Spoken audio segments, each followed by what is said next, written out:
Assalamualaikum warahmatullahi wabarakatuh.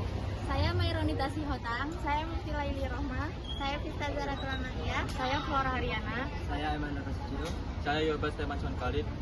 Di sini kami akan menjelaskan tentang masa periode Presiden Joko Widodo. Joko Widodo menjabat sebagai Presiden Republik Indonesia selama 2 periode. Periode pertama pada tanggal 20 Oktober 2014 sampai 20 Oktober 2019.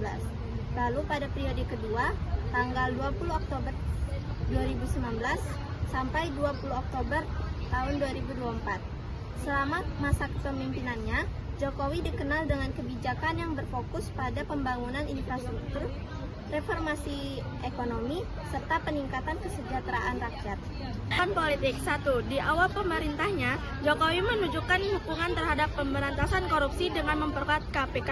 Namun, pada 2019, revisi Undang-Undang KPK yang melemahkan independensi lembaga tersebut menuai kritik. Beberapa kasus besar korupsi di bawah kepemimpinan termasuk kasus Jiwasraya, Asabri, dan bansos COVID-19. Salah satu kebijakan besar Jokowi adalah memindahkan ibu kota dari Jakarta ke Kalimantan Timur dengan alasan pemerataan pembangunan.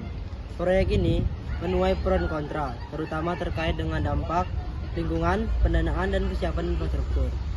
Selama pandemi, Jokowi menerapkan berbagai kebijakan seperti pembatasan sosial berskala besar atau PSBB dan PPKM untuk mengendalikan penyebaran virus. Program vaksinasi nasional dijalankan secara massal dengan target mencapai kekebalan kelompok. Kehidupan ekonomi. Salah satu fokus pemerintahan Jokowi adalah pembangunan infrastruktur besar-besaran. Proyek-proyek utama meliputi Jalan Tol Trans Jawa dan Trans Sumatera, kereta cepat Jakarta-Bandung, MRT dan LRT di Jakarta, pembangunan bandara dan pelabuhan di berbagai daerah. Nah, tujuannya pembangunan ini adalah meningkatkan konektivitas dan mempercepat pertumbuhan ekonomi daerah. Pemerintah memberikan berbagai bantuan sosial kepada masyarakat, termasuk kartu prakerja untuk meningkatkan keterampilan tenaga kerja, bantuan langsung tunai atau BLT bagi masyarakat miskin, subsidi listrik dan BBM untuk meringankan beban masyarakat. Jokowi juga mendorong digitalisasi ekonomi melalui dukungan terhadap startup dan e-commerce seperti Tokopedia, Bukalapak, dan Gojek. Kehidupan sosial. Pemerintah memperkuat BPJS Kesehatan sebagai skema jaminan kesehatan nasional. Namun, sistem BPJS mengalami defisit keuangan, sehingga ada kenaikan iuran yang sempat menuai protes. Program KIP membantu anak-anak dari keluarga kurang mampu agar bisa mengakses pendidikan. Pemerintah mencanangkan proyek food estate di beberapa wilayah untuk meningkatkan produksi pangan dan mengurangi ketergantungan impor. Namun proyek ini menghadapi berbagai kendali, termasuk masalah lingkungan dan efisiensi lahan.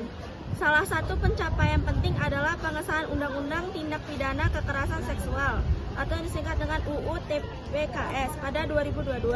Pemerintah juga meningkatkan perlindungan terhadap pekerja perempuan dan hak-hak buruh migran. Pemerintah mengembangkan 10 destinasi wisata unggulan sebagai alternatif Bali, antara lain Labuan Bajo NTT, Mandalika NTB, Danau Toba Sumatera Utara, Lingkupan Sulawesi Utara. Program ini bertujuan meningkatkan sektor pariwisata dan ekonomi kreatif dan di daerah. Materi yang dapat kami sampaikan. Wassalamualaikum warahmatullahi wabarakatuh.